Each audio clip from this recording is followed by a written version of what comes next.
ವಿದ್ಯಾರ್ಥಿ ಮಿತ್ರರೇ, PUC ವಿಜ್ಞಾನ ಶಾಖೆಯಲ್ಲಿ ಓದುತ್ತಿರುವ ವಿದ್ಯಾರ್ಥಿಗಳಿಗೆ ಒಂದು ಅತ್ಯಂತ ಮಹತ್ವದ ಸುದ್ದಿ, ಬ್ರೇಕಿಂಗ್ ನ್ಯೂಸ್. ವಿದ್ಯಾರ್ಥಿಗಳೇ, ಮುಂಬರುವ 2023ರ PUC ಬೋರ್ಡ್ ಪರೀಕ್ಷೆಯ ಲಿಖಿತ ಪರೀಕ್ಷೆ ಅಂದರೆ ಥಿಯರಿ ಪೇಪರ್ನ ಪ್ಯಾಟರ್ನ್ನಲ್ಲಿ ಸಾಕಷ್ಟು ಬದಲಾವಣೆಗಳನ್ನು ಮಾಡಲಾಗಿದೆ. ಈ ಹೊಸ ಪ್ರಶ್ನೆ ಪತ್ರಿಕೆಯ ಸ್ವರೂಪವನ್ನ ನೀವು ಚೆನ್ನಾಗಿ ತಿಳಿದುಕೊಳ್ಳಿ, ಯಾಕಂದ್ರೆ ಇದರ ಪರಿಣಾಮ ನಿಮ್ಮ ಫಲಿತಾಂಶದ ಮೇಲೆ ಹಾಗೂ ನಿಮ್ಮ ಭವಿಷ್ಯದ ಮೇಲೆ ಆಗಲಿದೆ. ನ್ಯೂ ಎಕ್ಸಾಮ್ ಪ್ಯಾಟರ್ನ್ನಲ್ಲಿ ಒಟ್ಟು 15 MCQಗಳಿವೆ. ನನ್ನ ಒಪಿನಿಯನ್ ಪ್ರಕಾರ this is A really a positive change. ಇದು ಒಂದು ಒಳ್ಳೆಯ ಬದಲಾವಣೆ. ಇದರ ಅವಶ್ಯಕತೆ ಬಹಳ ವರ್ಷಗಳಿಂದಿತ್ತು. ಯಾಕಂದರೆ ಮೆಡಿಕಲ್ ಹಾಗೂ JEE ನೀಟ್ IITಯಲ್ಲಿ ಸಿಲೆಕ್ಷನ್ ಆಗೋದೇ MCQ ಬೇಸ್ಡ್ ಎಕ್ಸಾಮ್ನಿಂದ. ಈ ಹೊಸ ಪೇಪರ್ ಪ್ಯಾಟರ್ನ್ ಯಾವ ರೀತಿಯಾಗಿ ನಿಮಗೆ ಮೆಡಿಕಲ್ JEE IITಯಲ್ಲಿ ಪ್ರವೇಶ ಪಡೆಯುವುದರಲ್ಲಿ ಸಹಾಯವನ್ನು ಮಾಡಲಿದೆ ಅನ್ನೋದನ್ನು ಸರಳ ಶಬ್ದಗಳಲ್ಲಿ ನಾನು ನಿಮಗೆ ತಿಳಿಸ್ಕೊಡ್ತೇನೆ. ಈ ವಿಡಿಯೋವನ್ನು ನಾಡಿನ PUCಯಲ್ಲಿ ಓದುತ್ತಿರುವ ಪ್ರತಿಯೊಬ್ಬ ವಿದ್ಯಾರ್ಥಿಗೆ ತಲುಪಿಸಿ. ವಿದ್ಯಾರ್ಥಿಗಳೇ, ಈ ಹೊಸ ಪ್ಯಾಟರ್ನ್ ಪ್ರಕಾರ ಕೆಮಿಸ್ಟ್ರಿ ಪೇಪರ್ ಅನ್ನು ನಾವು ಸವಿಸ್ತಾರವಾಗಿ ತಿಳಿದುಕೊಳ್ಳೋಣ. ಈಗ total marks for chemistry paper is 70. ಒಟ್ಟು 70 ಗುಣಗಳ ಪ್ರಶ್ನೆ ಪತ್ರಿಕೆ. ಈ ಪ್ರಶ್ನೆ ಪತ್ರಿಕೆಯನ್ನು 4 ಪಾರ್ಟ್ಸ್ನಲ್ಲಿ ವಿಭಾಗಿಸಲಾಗಿದೆ. Part A, part B, part C, part D. I repeat, total marks for theory paper is 70. ಒಟ್ಟು 70 ಗುಣಗಳ ಪ್ರಶ್ನೆ ಪತ್ರಿಕೆ. ಈ ಪ್ರಶ್ನೆಗಳನ್ನು ಒಟ್ಟು 4 ಪಾರ್ಟ್ಸ್ನಲ್ಲಿ ವಿಭಾಗಿಸಲಾಗಿದೆ. Part A, part B, part C ಹಾಗೂ ಪಾರ್ಟ್ D. ಪಾರ್ಟ್ A ದಿಂದ ಪಾರ್ಟ್ D ವರೆಗೆ ಒಟ್ಟು 47 ಪ್ರಶ್ನೆಗಳು ಅದರಲ್ಲಿ ಕಾಣಸಿಗುತ್ತವೆ. Part A to part D total there are 47 questions in chemistry theory paper. Chemistry ಪ್ರಶ್ನೆ ಪತ್ರಿಕೆಯಲ್ಲಿ ಒಟ್ಟು 47 ಕ್ವಶನ್ಸ್ಗಳು ನಮಗೆ ಕಾಣಸಿಗುತ್ತವೆ.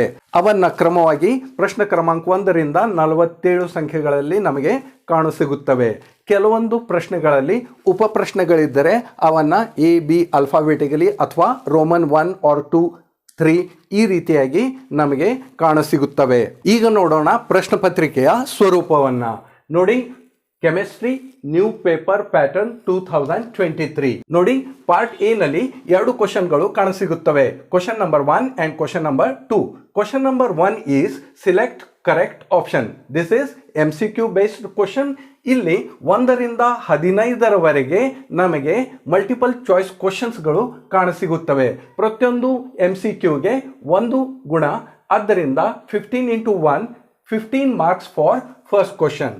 ಸೆಕೆಂಡ್ ಕ್ವಶನ್ನಲ್ಲಿ 5 ಫಿಲ್ ಇನ್ ದ ಬ್ಲ್ಯಾಂಕ್ಸ್. ಒಟ್ಟು ನಮಗೆ 5 ಪ್ರಶ್ನೆಗಳು ಬರುತ್ತವೆ ಫಿಲ್ ಇನ್ ದ ಬ್ಲ್ಯಾಂಕ್ಸ್ ಅಂತ.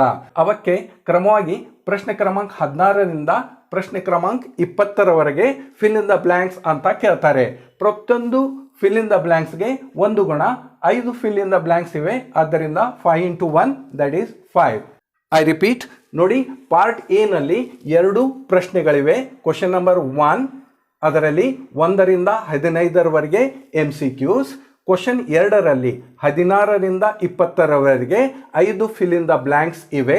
ಅಂದರೆ ಪಾರ್ಟ್ A ನಲ್ಲಿ ಒಟ್ಟು 15 + 5. ಪಾರ್ಟ್ Aಗೆ 20 ಮಾರ್ಕ್ಸ್ ಇದೆ.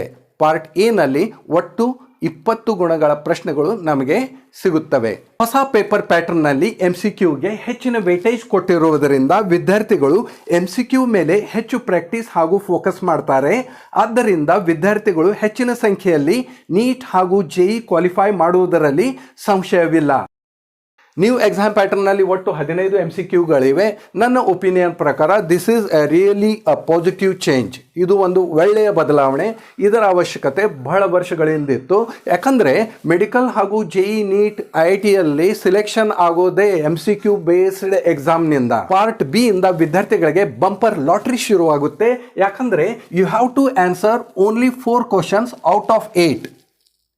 8 ಪ್ರಶ್ನೆಗಳಲ್ಲಿ ನಿಮಗೆ ಕೇವಲ 4 ಪ್ರಶ್ನೆಗಳನ್ನು, ಯಾವುದೇ 4 ಪ್ರಶ್ನೆಗಳನ್ನು ನಿಮಗೆ ಸಾಲ್ವ್ ಮಾಡಬೇಕಾಗಿದೆ. ಪ್ರತಿಯೊಂದು ಪ್ರಶ್ನೆಗೆ 2 ಗುಣಗಳು. 4 into 2, 8 ಮಾರ್ಕ್ಸ್. ಪಾರ್ಟ್ B ನಲ್ಲಿ ಬರುವ ಪ್ರಶ್ನೆಗಳ ಕ್ರಮಾಂಕ 21ರಿಂದ 28ರವರೆಗೆ. ನೋಡಿ, ಪಾರ್ಟ್ C ನಲ್ಲಿ ಕೂಡ you have to answer any 4 questions out of 8. Part C ನಲ್ಲಿ ನಿಮಗೆ ಯಾವುದೇ 4 ಪ್ರಶ್ನೆಗಳಿಗೆ ಉತ್ತರಿಸಬೇಕಾಗಿದೆ. ನಿಮಗೆ ಅವರು 8 ಪ್ರಶ್ನೆಗಳನ್ನು ಕೊಟ್ಟಿರ್ತಾರೆ. 8 ಪ್ರಶ್ನೆಗಳಲ್ಲಿ ಯಾವುದೇ 4 ಕ್ವಶನ್ಸ್ಗಳನ್ನು ನೀವು ಉತ್ತರಿಸಬೇಕಾಗಿದೆ. ಪ್ರತಿಯೊಂದು ಪ್ರಶ್ನೆಗೆ 3 ಗುಣಗಳು, 4 × 3 12 ಮಾರ್ಕ್ಸ್.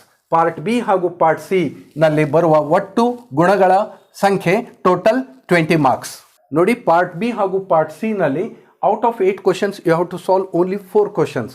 ಒಂದು ವೇಳೆ ನೀವು ಯಾವುದೇ ಒಂದು ಚಾಪ್ಟರನ್ನು, ಯಾವುದೇ ಒಂದು ಟಾಪಿಕನ್ನು ನೀವು ಆಪ್ಷನ್ಗೆ ಹಾಕಿದ್ದೀರಾ ಅಥವಾ ಸ್ಕಿಪ್ ಮಾಡಿದ್ದೀರಾ ಅಥವಾ ಪ್ರಿಪೇರ್ ಮಾಡಿಲ್ಲ ಅಂತ ಇಟ್ಕೊಳ್ಳೋಣ, ಆದರೂ ಕೂಡ ನಿಮಗೆ 8 ಪೈಕಿ 4 ಪ್ರಶ್ನೆಗಳನ್ನು ಮಾತ್ರ ಸಾಲ್ವ್ ಮಾಡಬೇಕಾಗಿದೆ. ಅಂದರೆ ನೀವು ಯಾವುದೇ ಒಂದು ಟಾಪಿಕನ್ನು ಸರಿಯಾಗಿ ತಯಾರಿ ಮಾಡಿಲ್ಲ ಅಂದರೂ ಕೂಡ ನೀವು ಔಟ್ ಆಫ್ ಮಾರ್ಕ್ ಕೆಮಿಸ್ಟ್ರಿಯಲ್ಲಿ ಆರಾಮಾಗಿ ಸಹಜವಾಗಿ ನೀವು ಪಡೆದುಕೊಳ್ಳಬಹುದು. This is the really a great advantage of this new pattern.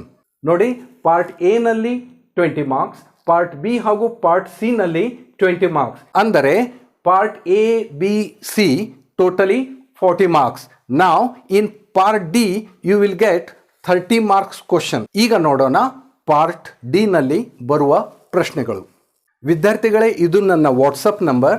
ವಿದ್ಯಾರ್ಥಿಗಳೇ, ಇಲ್ಲಿ ಕೊಟ್ಟಿರುವ ನನ್ನ ವಾಟ್ಸಪ್ ನಂಬರ್ನಿಂದ ನೀವು ಮಾಡೆಲ್ ಕ್ವಶನ್ ಪೇಪರ್ಸ್ ಹಾಗೂ new question paper blue print ಹಾಗೂ ಟಾಪಿಕ್ ವೈಸ್ ವೇಟೇಜ್ ನ ಮಾಹಿತಿಯನ್ನು ನೀವು ಪಡೆದುಕೊಳ್ಬಹುದು. ಹಾಗೆಯೇ ಯಾವ ಟಾಪಿಕನ್ನು ಆಪ್ಷನ್ಗೆ ಹಾಕಿ ಕೂಡ ನಾವು 70 ಔಟ್ ಆಫ್ 70 ಮಾರ್ಕ್ಸನ್ನು ಕೆಮಿಸ್ಟ್ರಿಯಲ್ಲಿ ಪಡೆದುಕೊಳ್ಬಹುದು ಅನ್ನುವ ಮಾಹಿತಿಯನ್ನು ಕೂಡ ನೀವು ನನ್ನಿಂದ ಪಡೆಯಬಹುದು. ಪಾರ್ಟ್ ಡಿ ನಲ್ಲಿ ಪ್ರಶ್ನೆ ಕ್ರಮಾಂಕ 37ರಿಂದ 41ರವರೆಗೆ ಒಟ್ಟು 5 ಪ್ರಶ್ನೆಗಳು ಇವೆ. ಅದರಲ್ಲಿ ನೀವು 3 ಪ್ರಶ್ನೆಗಳಿಗೆ ಮಾತ್ರ ಉತ್ತರಿಸಬೇಕಾಗಿದೆ. You have to answer any 3 questions out of 5 questions and each question carries 5 marks. 5 × 3 15 marks. Next question, in question 6 ಪ್ರಶ್ನೆ ಕ್ರಮಾಂಕ 42ರಿಂದ 47ರವರೆಗೆ, ಅಂದರೆ ಒಟ್ಟು 6 ಪ್ರಶ್ನೆಗಳನ್ನು ಕೊಟ್ಟಿರ್ತಾರೆ. ಅವಲ್ಲಿ ನೀವು ಕೇವಲ 3 ಪ್ರಶ್ನೆಗಳಿಗೆ ಮಾತ್ರ ಉತ್ತರಿಸಬೇಕಾಗಿದೆ. ಅಂದರೆ you have to answer any 3 questions out of 6 questions and each question carries 5 marks. 5 × 3 again 15 marks. Part D has 2 main questions, question number 5 and question number 6. So part D has total 30 marks. Part D ನಲ್ಲಿ ಕೂಡ ಸಾಕಷ್ಟು ಆಪ್ಷನ್ಸ್ಗಳಿವೆ.